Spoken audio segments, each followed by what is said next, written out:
Bonjour, comment allez-vous? J'espère que vous allez bien. Bienvenue sur ma page Vie Glorieuse et ma chaîne Vie Glorieuse.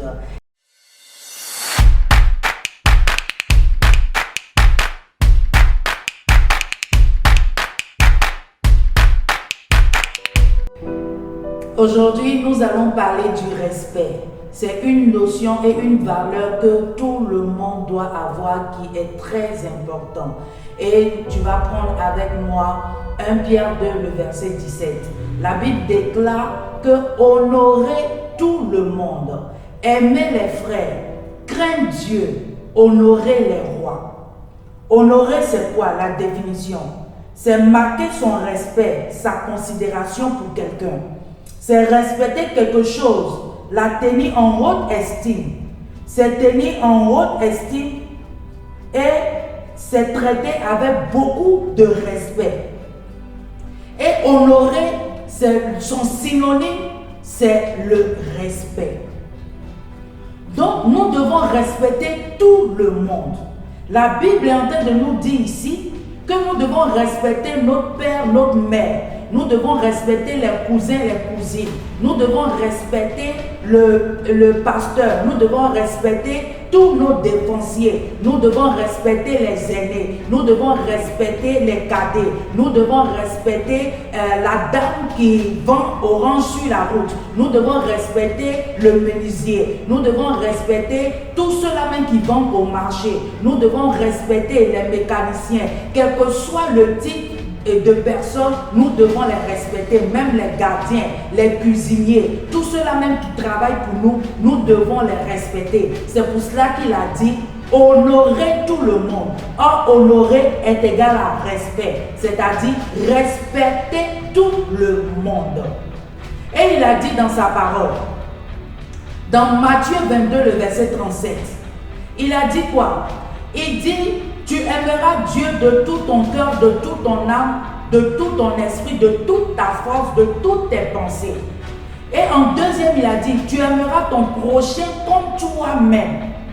Il se trouve que de nos jours, on met l'accent plus sur le respect des aînés et on laisse le respect aussi des cadets.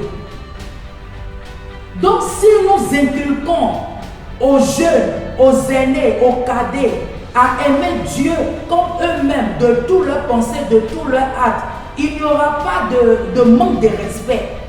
Il n'y aura pas de manque de respect. Parce qu'on leur inculque déjà en avançant le Matthieu 22, le verset 37. Donc si on leur inculque Matthieu 22, le verset 37, où le Seigneur est en train de nous dire par là qu'on doit l'aimer de tout notre cœur, de toutes nos pensées, de toute notre force et de tout notre être. Si on inculque cela aux aînés et aux cadets, il n'y aura pas de manque de respect du tout. Et cela commence dans les foyers. Donc c'est très important qu'on puisse inculquer cela aux aînés et aux cadets. Et à la suite, il a dit quoi? Il dit: tu aimeras ton prochain comme toi-même. Ton prochain, c'est qui? C'est pas ton prochain, il n'a pas dit ton prochain, c'est celui-là qui a plus d'argent.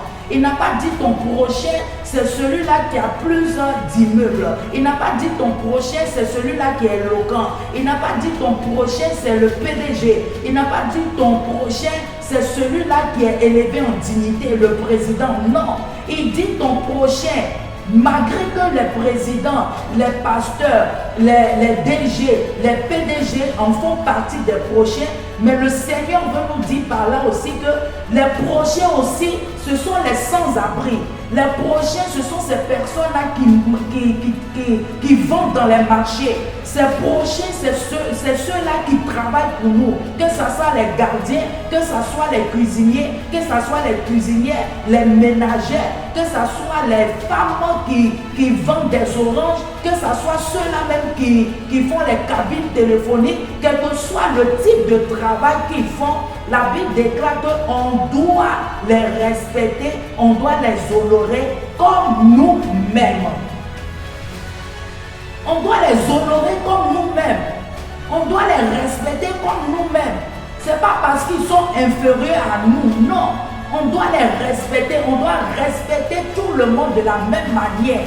C'est ce que le Seigneur est en train de nous apprendre ce matin dans Matthieu 22, le verset 37. Il nous apprend d'aimer tout le monde. Donc au même moment qu'on dit qu'on doit respecter les aînés, c'est de cette même manière aussi qu'on finit de respecter les aînés. Les aînés aussi doivent respecter aussi les cadets. Les cadets aussi ont leur place. Donc le respect va aux aînés et le respect aussi va aux cadets. Le cadet aussi a son mot à dire, tout en parlant d'une manière avec respect aux aînés. Et le respect, l'aîné aussi parle aussi avec respect aux cadets.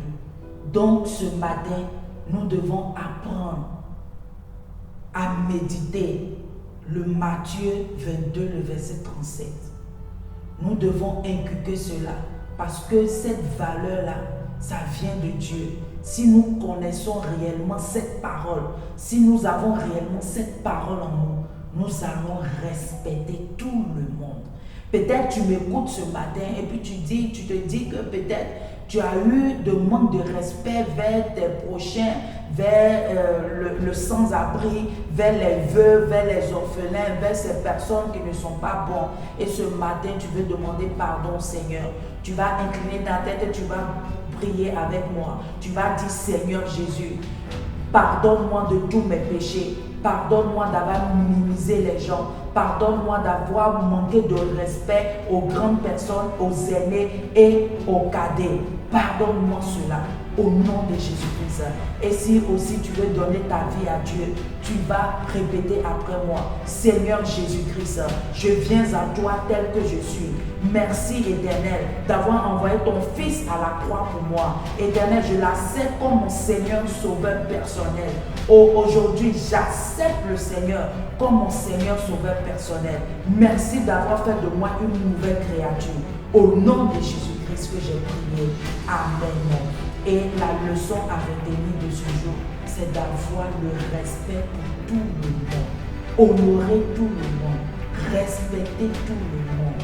On doit aimer nos frères, quel que soit, même si on n'est pas de la même famille, on doit avoir du respect pour tout le monde. Soyez bénis et à la semaine prochaine.